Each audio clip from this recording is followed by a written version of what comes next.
when a man stands against the fading principles of Connecticut and the United States of America, a nation 250 years removed from its founding. There's only one choice to make, as Nathan Hale once proclaimed, "I only regret that I have but one life to lose for my country." Jadon MacCormack stands for God, family, and the founding principles and laws of our nation.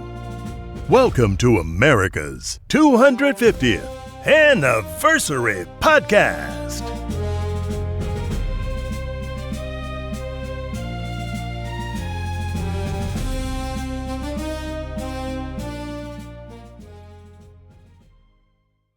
Welcome to America's 250th Anniversary Podcast. Now, I am here with the one that's running in Windham, Connecticut for State Representative, Brian Saucier. Welcome on the podcast. Glad to be here. Thank you, Jude. Absolutely. So we're going to talk a lot about America's birthday in this episode, but also about local politics, why that's so important, why that affects the country as a whole, especially statewide, and Connecticut being one of the original 13 colonies. I see that as vital of being of importance of this year of the 250th anniversary. So please let us know a little bit about yourself, why you even chose to get into politics to begin with, and what America means to you. Sure. So, I am a lifelong resident of the state of Connecticut, born and raised. I grew up in the western half of the state. I came to this area in 1999. I attended UConn. I have lived in town for 16 years with my lovely wife and 4 children. We live on the edge of town. I spent a lot of time in my college days at Mansfield Hollow State Park. On the other side across the road, I probably made 100 laps around that lake. Wow. Between hiking and mountain biking and whatnot. And we come here often with my family as well. This is just one of the many beautiful places that we get to enjoy in this amazing area that God has gifted us with that we call New England. And I'm happy and blessed to be a lifelong resident here. Yeah, and this is a beautiful location. I'm glad we're recording here outside, and it just tells us about America's beauty. Not only is this place wonderful, but the whole entire country really is. We actually are one of the very few countries that are on a whole continent, from one ocean to the other.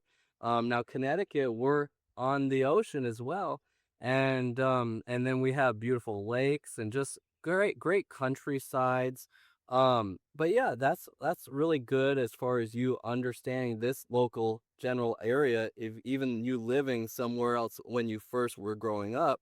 But 16 years, that's a long time. Yep, more than half of my life has been in the immediate area right around here. Yep. I lived in Colchester for a little while with their stores, UConn.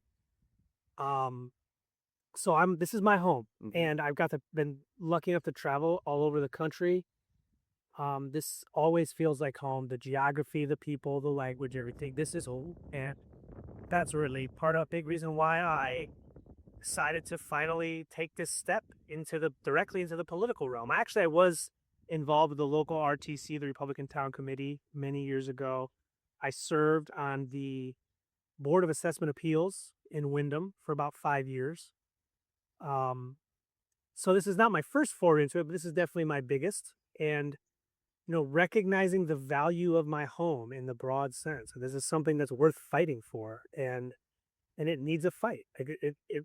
We have lost a lot that we need to regain, and a lot that we need to build anew. And it requires people that are going to be willing to fight for it. So right. So you really see the true value in fighting for your area, right? Now, you wouldn't get into politics if you didn't know you think you could win, right? So why do you believe this is such a essential race that you're running at the moment? And how did that even begin when you said, I'm going to go ahead and run for state representative? So the issues at the state level are just more interesting to me, right? In order to make a commitment like this, it can't be something that's pure drudgery. It has to be something that interests you to keep your energy going and your engagement and your willingness to spend energy and time on anything. So I've always known that if I was really going to get serious about civic life, it was going to be at the state level and not the municipal level, just because the issues that are on my mind are issues that we deal with at the state government level, more so than the local town level. Not that the local town level is not usually important. And then, how I decided to do this now, it's just been a slow accumulation, to be honest. This is something that God has put in my heart for a long time. And, people, well, it's a common question among Christians or unbelievers. Like, how do I know, am I called to this or am I called to that? And what sort of became clear to me in the last couple of years is you have to think about what do you know you can do? Like, and there's some things that are hard to do. This is not an easy thing to do. This is not something that everybody's cut out for.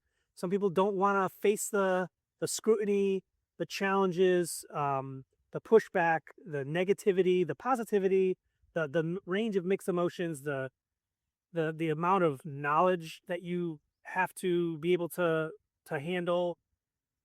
But I know I can do it. That's why I don't have to have any question about whether I was called to it, Yeah. because God equips us for what He has called us to. Right. So that was one of the things that kind of became clear to me in the last couple of years. And I have 4 children that are, 2 of them are teenagers. One's about to kind of leave our house for the first time in a long term, for a long term basis. And the rapidity of the process of parenting kind of forces you to think about the future, and has given me something to fight for the long term. Like, I know the fight that we have to save Connecticut is not going to be won in one election cycle. Right. It's taken us 100 years, more than that. However you want to quantify it, it's taken us a very long time to get here. And it will take a very long time to turn this ship around. Yeah. But the long-term mindset is what comes natural from being a parent. You have to think long-term. Or you should, anyway. Yeah, and that's something that a lot of people don't really focus in this modern day and age, is the family quality of life. And you, as a family man, want to see them have a future in Connecticut, also at the same time not have all these policies that are destroying the family unit. So, what are some key issues that have been something you're structuring in your mind as being the worst that are coming out of the state right now? And how are you going to take control of that and really face it with the right attitude?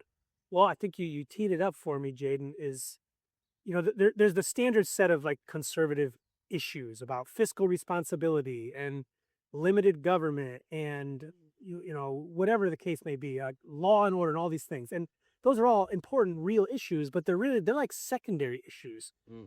The core issues that are destroying our whole nation, and Connecticut in particular, are usually what people like kind of want to shove into a corner as the social issues or the cultural issues, and family being, if not the very top of the list, really close to it. So how does that relate? How does that turn into a something for a candidate to run on? Well, when you really sit down and start picking stuff apart, you can see how many ways that the civil government, intentionally or unintentionally, doesn't matter as much as the effects and the results, but there's been so many policies that have been destructive to the family. Why do I care so much about the family? Because I'm a Christian, because I believe the story of Christian history that says that the first 2 institutions that God created on this earth were marriage and family. They existed long before the state is even a blip in anybody's eye. Right. So what the state should do is honor the family according to God's definition. And instead, what do we have? We have things like no-fault divorce, hugely destructive to our family, to our culture, and ultimately to our civilization, which then causes a need for all sorts of laws that conservatives hate. But at the core of it are social and cultural issues like weakening families. Families are further weakened through just the welfare state in general. You get more of what you incentivize, you get less of what you penalize. If you incentivize people to not get married, through the tax system, through the welfare state, through whatever benefits you have for those in need. If it's tied to, well, if you get married, I can't get this state assistance anymore. That's a real thing that affects people's decisions. And people just don't get married. Yeah. And who cares if they don't get married? Well, no, it doesn't matter. It's an institution of tremendous social, cultural, historical value. Right. So, I'm talking about huge things, right? These have been messed up for so long that I know that they to show up in Hartford one day and boom, all this stuff is fixed. Yeah. It's not like that. But what we have to start is identifying the right issues at their core. And how do we do that? It's by regaining the faith of our fathers. Great. I know you like talking about anniversaries, so I can get into another anniversary that is important for us coming up besides our 250th anniversary of our nation. Right. Are you referring to the Connecticut's anniversary? Correct. Yes. Connecticut is coming up on its 400-year anniversary. Sure is. So what's important from that? Connecticut's a lot older than the federal government.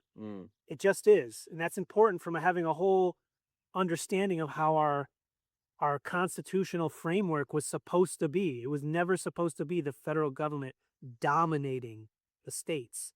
And for how long have we behaved in Connecticut where sometimes it's really hard to tell the difference between the state government and the federal government in Connecticut until somebody that's unpopular on the left gets elected, and then all of a sudden, the Connecticut government hates the federal government. But really, in actuality, all their policies have been essentially the same for a very long time. Right. But Connecticut, what matters here before I get too sidetracked, Connecticut was founded in 1636.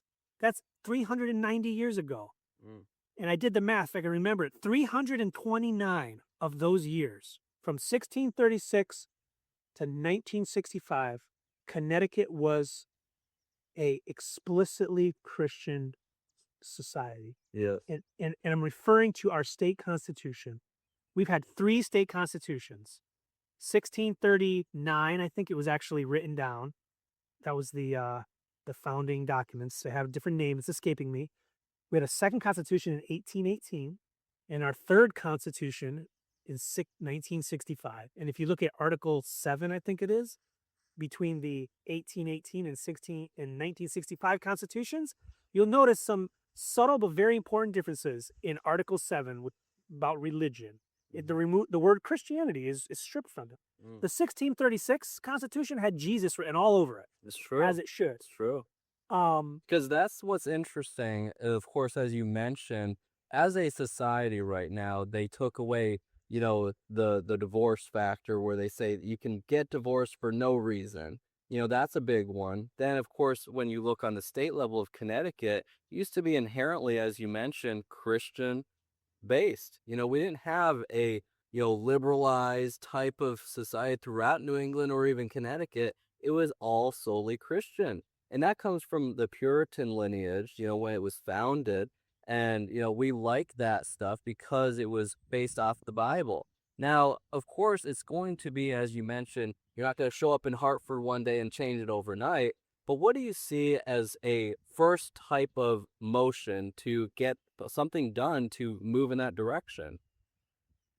That is a good question. I think part of the reality is there has to be enough legislators in Hartford for anybody to care what the Republican or conservative side of the House wants. Like right now, the Republicans have had a supermajority in the legislature for the last 40 years almost, in waves.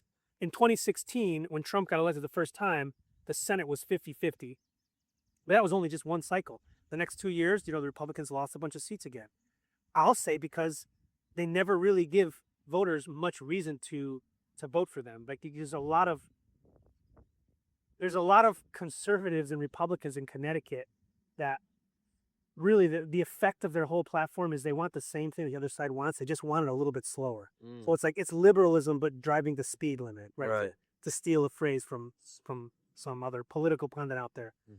But so to answer your question, enough people have to get in there that that it matters that the other side actually cares So that's about the turning our first votes. step, is just having more state representatives in there at least, and then you can be able to start making more policy happen. Because you have some leverage. Mhm. Someone actually has to negotiate with you or bargain with you about what you want. And Right. I think it's a weakness of the principled nature of conservatism and right-wing politics, Mhm. that principles are as important as anything else. But people can actually get confused and lose sight of their principles when they'll say things like, if I can't get everything that I want, then if I compromise in negotiating with the other side to get some of what I want, but not everything I want, then I'm somehow compromised my principles. That's not the same. Those aren't the same thing. So Mhm. the path I see is a few more people each year getting into Hartford and retaining those seats and accumulating back to something close to an actual split where the other side has to actually negotiate with us. Right. And then what do you negotiate on? Who knows? I'm a rookie, and I'm gonna have to get into the details and decide Mhm. what's what. Like You'll have to have a strategic plan when it comes to it. And that's what's interesting, is that we understand the big heavy hitting topics. When we're in the legislative process and trying to do the little tiny details of the state, make sure it's operational, we do have those hovering over us, the big type of issues where it's society wise, really. It's how society has shifted. It's all liberalized, and we want it to go back. We're a conservative, and we want to conserve and maybe go back a few years where it was a certain way. And so there's all these different dynamics at play. And obviously, as I'm also running for state representative right next to you, Mhm. not too far away, we really want to see the heavy hitting topics, but also the regular, day-to-day basis that is really important for all of us, just for regulation purposes. So is there anything in your mind other than the big topics that you really want to see happen during the campaign trail? Just you talking to voters. What's your main message to somebody if they were to ask you a question, or if you wanted to give them a message right now? So, I mean, I guess the main question to start with is like, do you like the direction that's currently set? Do you like the course that this ship is on and we're all on together? And God is so good and so gracious that there are so many reasons that you can say, yes, things are going great right now. Because look where we're sitting right now in this beautiful park in a peaceful place. We're not expecting any violence to come to us. We're not expecting anybody to come here and harass us and bother us. There's a whole bunch of things that are still going tremendously right. Mhm. But what is the trajectory we're on? What's the track we're on? And I guess this is not a question, but this is sort of what's been swirling around in my head for the last few weeks, is what we need is people to run for office that don't actually care whether or not they get elected. Mm. Because there's two broader things happening here. One, I want to get elected. I want my principles, my faith, my background, my knowledge, my capabilities, my wisdom to be applied to lead our society, to shape it. But that's sort of the top-down approach. And it's really that's a smaller part of the equation than the bottom-up approach. So when I say we need people that don't ultimately care about when they get elected, what I mean is they need people that are going to speak the truth, the whole truth, and nothing but the truth, whether or not it wins them a popularity contest. Right. And what is that truth that our state needs desperately is to reconnect with the truth of our fathers, that Jesus Christ is Lord. He is Lord of everything, Mhm. including politics, including social issues, including cultural issues, including controversial issues, including issues where people are hugely divided, including anything and everything that Hartford lays its grubby hands on. Jesus owns it all. True. And the privilege that we get, that I get, is to be a herald, Mhm. to proclaim that he's already the king. So it's time we start acting like it again and stop acting like rebellious teenagers that think we got it all figured out on our own. Mm.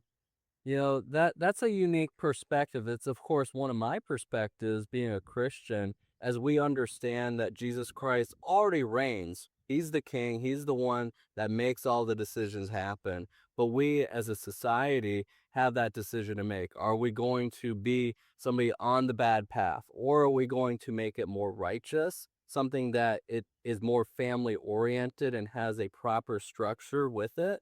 You know, and that's what we're trying to decide as a society. And we give them those options, right? As Christians, we understand that we're going to have to run for something where they can say, is this the right way to do it or the bad way? And they make that choice. But at the end of the day, right, we really want to make sure that the big liberties that were bestowed upon at the founding of our country are back again. We see as we right now the controversial issues where they're taking away the religious vaccination exemption. They're taking away the Glocks, which is the gun rights bill, and they even are targeting the homeschoolers, which is one of the liberties that has to do with Christian education for the most part. You know, so we see a lot of these things that are being targeted just right now in this current year of 2026 on America's 250th anniversary. And this is for real. This is a heavy hitting topic right now when it comes to being righteous. It's good versus evil. That's really what it is. And so, you know, what is your take on trying to make sure you propose new legislation when this whole entire legislative process is unevenly balanced, if we're being honest with that? So, how would you be able to just influence in a way, even if you're not able to get a bill through? How could you proclaim the truth? Um, I think it's going to be the same general mechanism of having a conversation with one-on-one with a person, with a friend, with a stranger versus a crowd Mhm. versus a whole assembly of legislators So you're is, always going to be transparent. well, what I want to bring, and this is another thought that's been fluttering around in my head, is I could tell you, I could tell somebody how I'm going to vote on a whole bunch of particular issues if you gave me a list. Mm. You know, like and that happens. Like legislators in bigger races, they have these scorecards get sent around. They say, you're like, tell us how you're going to vote on issues A through Z, and it would be 98% the same as your regular. I should say regular. Someone who's a serious conservative, someone who would be considered on the far right, scare quote, whatever. Someone that's actually not trying to be the center, whatever the heck the center happens to be anymore. Mm-hmm. So that's how I would vote on all the issues. But what I want to bring, and this isn't really new, this is to restore something that was once there before, is I want to restore the standard. Mm-hmm. And what is the standard? Well, you can probably guess based on the previous conversation, previous words, my words. It's God's law that's the standard. It's what he revealed to us in scripture. He said a lot about how the civil government should function. Everything that we understand as basic principles of American government systems, property, like private property rights, due process, having an ability to stand before your accusers, everything Right. that's like foundational to our judicial system and our legal system, it came directly out of scripture. Mm-hmm. And then it's been applied by 2,000 years of tradition. Scripture doesn't tell us that we should have 36 senators and however many representatives we have, 150, 60 something. It doesn't give us that number, but it gives us the blueprint that we employed to build our government system. Right. And it's worked out phenomenally well and provided us with amazing blessing, which we have spent the last, 4, 5, 6 generations squandering. Mm-hmm. But we're sitting here in peace because our fathers built up so much capital Mm-hmm. in all the senses, obviously like financial, industrial capital, but more so like spiritual and cultural and social capital. Mm-hmm. That's why we're still sitting here right now. Right. But it is still actively being consumed. As you just mentioned, a whole host of issues recently, like more gun control nonsense. The vaccine stuff is just so obscenely gross that the government claims the ability to say what you're going to get stabbed with. Right. The homeschool stuff, I've been a homeschooling family for a long time, and I'm very connected to that community, and it's just one of the best examples of bullying that we have in our government right now. We're going to bully a small minority because one, because we can, and two, because we know that they're teaching their kids things that are damaging ultimately to their agenda, to your big government tyranny agenda. It is damaging to the agenda. right? And that's what they're like. Everybody knows it. It's not a secret anymore. Everybody can see just straight through them that they just want to control everybody. That's big government for you. And we understand that there's proper due process on when things go properly. We want to lead things in the right direction, maybe have some form of programs to be able to have the right thing happen. But when it comes to taking away our liberties and our freedoms to be able to make a choice and a decision, that's complete overarchy. Somebody trying to control everybody. So, that's what I really want to make sure does not happen, but us ensuring that we take control back in the government so we have that freedom back again. Yeah, and it's the natural, almost unavoidable effect of when we officially discarded our Christian bonds 61 years ago, 1965. We made it official. We've been heading down that path for a long time, but it's been official for 61 years. We removed Christ from our government, though it still says God, but that's kind of just a trick, because God is just this nebulous concept, but Jesus Christ is a very real concept. It's an event in history that people have to wrestle with and wrestle with its implications. But the reason why things have become so much more tyrannical in the last 60 years is because liberty is a Christian value. Liberty is not an atheist value. Liberty is not a value that just dropped out of the air. Why is liberty a Christian value? Because Christianity has doctrines like not violating somebody's conscience, which comes back to the fact that it's a voluntary religion. We don't convert by the sword. We should and did enforce God's law by the sword. If you want to kill somebody, it is right and good to use force to stop you from doing that. That's Christian law. And that's also basic moral law written on every human heart, which is why it's reflected in every single society in the history has that. But the reason why we are continuing this tailspin down into just an endless series of new and, some are just annoying, some are horrific laws every year, is because the state has become God.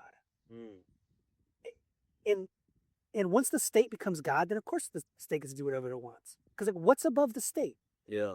The thing in your society that nothing else is above, that thing by definition is God. And that starts with the people understanding where they fit in the hierarchy. Are they their own person without, the Lord, or are they just going to take what the Bible says at face value and be able to apply that? So, well, you and I are just a clump of cells that we should be thankful that our mothers didn't abort us, according to the secular worldview. Yeah. So there's no real grounding for even a concept of human rights, because what's a human? We're just a clump of cells that happen to be sitting here producing sound waves from our diaphragm. Right. That's a neat trick for a clump of cells. But yeah, there's no real even concrete concept of an individual in our current system. There's nothing that's ultimately grounded anyway. We're still borrowing all of the precepts of Christian civil law. We're still sitting on them. Like, we've crawled up on top of God's lap and sit on his lap for the foundation of our law while we slap him in the face. But that'll all just continue to erode and erode and erode and erode. Yep. That's the trajectory we're on. It is inescapable until we. This is what I said before about there's the bottom up versus the top down. And I was camping this past weekend with my church group where I lead. Mentioned Boy Scouts. I started a group at my church that's a boys ministry for discipling boys with intentional Christian discipleship. Forward a lot of stuff to the Boy Scouts. We go camping all the time. I'm like camping this past weekend, and I was talking. I got to sit down with some pastors for hours, talk about this stuff, and it was very beneficial to me. And they helped me understand more about the balance of. There is a place for top-down leadership. God created a hierarchical world, and we desperately need God-honoring leaders. Right. But that's. I'm not even going to say it's a Band-Aid because it's not a Band-Aid at all. It's a real part of the puzzle, but it's not the whole puzzle. It's really the bottom-up change in people's hearts where they know and love Jesus that allows them to be a responsible citizen, be a governor of people. And understand how to direct policy. Correct. Yeah, exactly. They're going to know how to vote. They're going to know what policies to expect from their leaders. Right. So many of our problems are because at the bottom, as a people, we've lost our heart for Jesus. And there's all sorts of varying statistics on just how bad that is in Connecticut. You know, I think the active church-going people that will outwardly claim Christianity is like approaching single digits, which is pretty sad. Yeah. Minorities. Yeah. But I think the cultural Christians that still more or less live by the precepts of the Christian faith, that's a lot higher than 10%. I would say that's closer to 30, 40, 50%. And I'd say one of the data points for that is there's a lot of people that still have a strong Christian foundation right here in a place that has such a profound and powerful Christian history. Yes, and that's amazing just to understand that we came from somewhere and we still have a remnants, of what was in the past. So we want to bring that back. We want to stay focused and not let that go away. And that's why we're running, right? We want to see you win, and of course my race as well, but we want to really stay laser focused, work harder than anybody else because our liberties are at stake.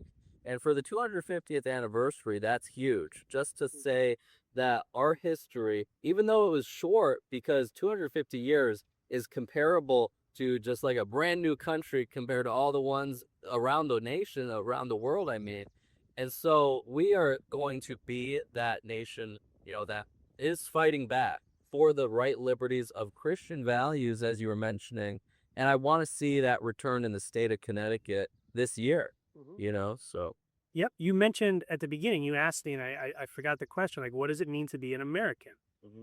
I have gone through many phases in my life and ups and downs and places where I felt more settled and less settled on lots of faith.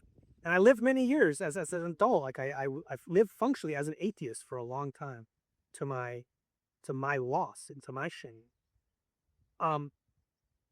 But I feel like in the last 5 or 6 years, I have a much deeper and better understanding of what it means to be an American.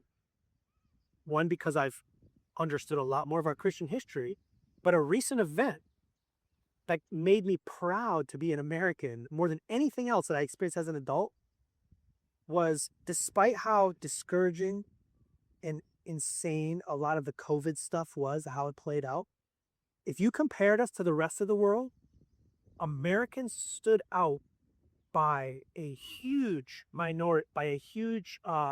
distance of resisting the madness. And people that refused to get vaccinated, people that refused to go along with the insanity, it was something like 25 or 30% of American adults got through that mess without getting vaccinated. And that was a far, far higher percentage than anywhere else in the world. And how did that happen? Well, that's because of a unique heritage of Americans as this is one of, if not the most profoundly Christian nation.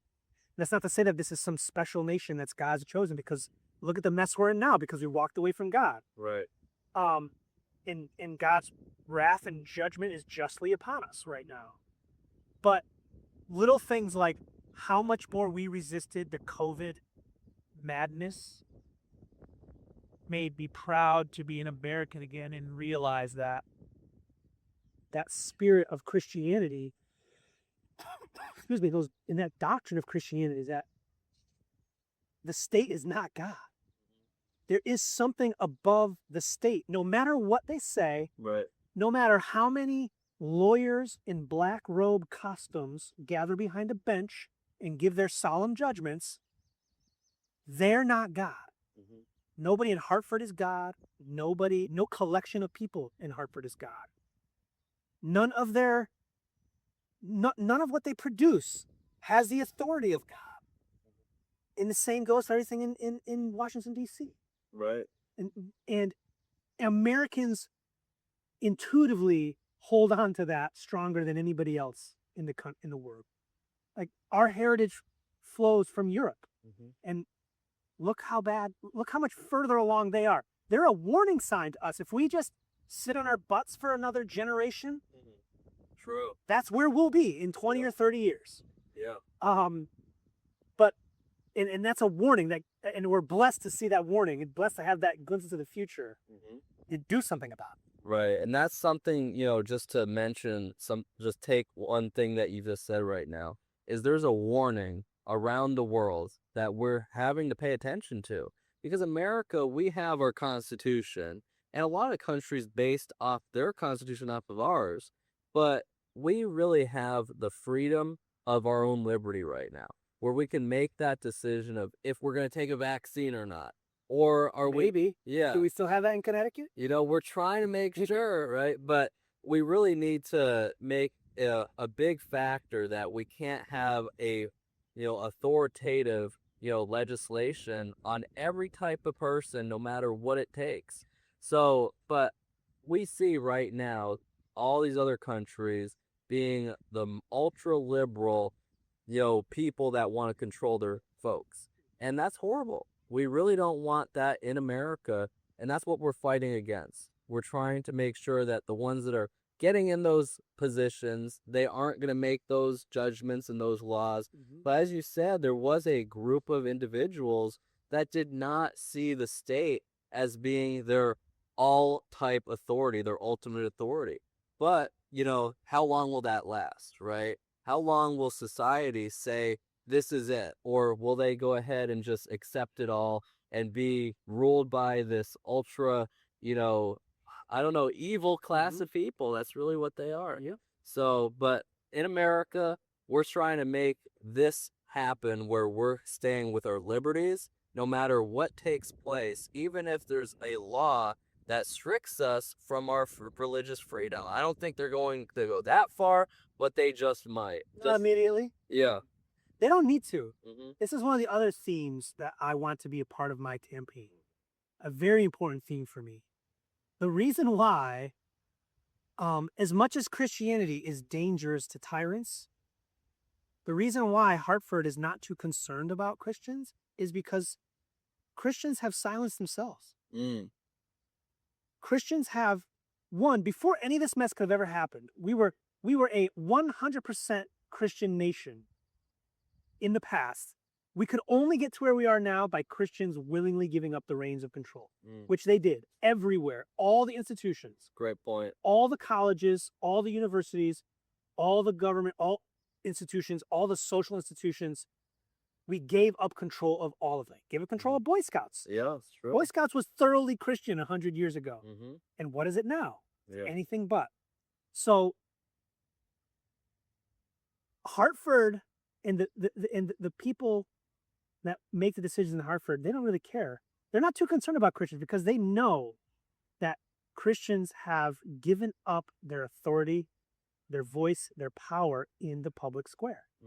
And that is one of the great deceptions. That's one of the great dupes that has been played on us. Right. And that will be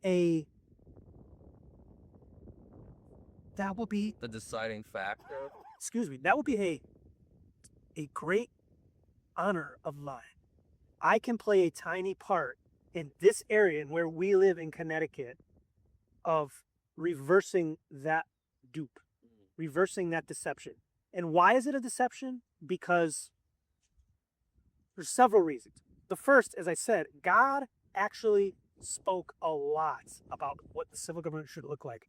There's more scripture, there's more verses on civil government than there are about marriage, than there are about sexuality, and there are about a lot of topics that Christians will be very quick to defend. But there you will find like for every Christian that is gonna very easily and happily tell you what the definition of marriage is, for every 10 of those, you'll find one Christian that will say that yes, you should take your faith into the public square and you should hold your leaders to, excuse me, to God's authorities. And so the second part of the deception is, this is huge, this massive deception, is that since we become a godless state in Connecticut, since 1965, we have been operating under the assumption that the government is neutral.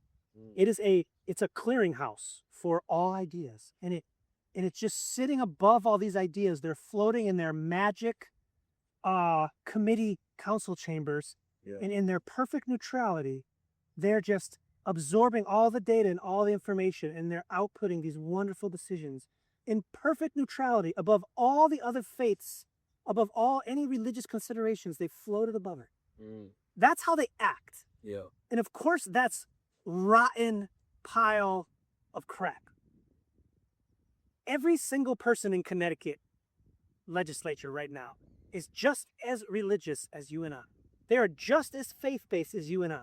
It's just a question of which faith animates them, which faith guides them, which set of foundational assumptions do they operate by. Right. They are just as theological as I am. They serve a different guy. So this idea of neutrality with respect to faith in the public square is a gigantic, destructive lie. And whatever small part I can do to chip away at that lie, I will feel like I am using what God has equipped me with. Right. And I'll be glad of it. And, that goes back to the more hard I hammer on some of this stuff, is that going to make a lot of people uncomfortable to vote for me? Probably. Yet, there's the top down and the bottom up, and both of those things need to happen. Right. And I'm going after both of those things. I'm not going to abandon either of those. I want to see a bottom-up change in all of my neighbors' hearts so that they know and love their Lord again. And I want to see leaders influence and help and guide and show them the way. Right. That's the top down and the bottom up, and we need both desperately. Yeah, and at the end of the day, too, we have to realize that it's a Christian nation. We have to bring that back. Without a doubt, there's no doubt in my mind that that's the true fight, and nothing else really matters if we lose that. And so society is at stake, and that's why we're fighting for it, especially on the 250th anniversary. And I want to see this nation turn around and really make something out of it like it was when it was founded. But thank you so much, Brian, for coming on. And we're really going to hit it home this year. We're going to make sure that you have your entire race, fit out. We're making sure social media with the podcast and everything.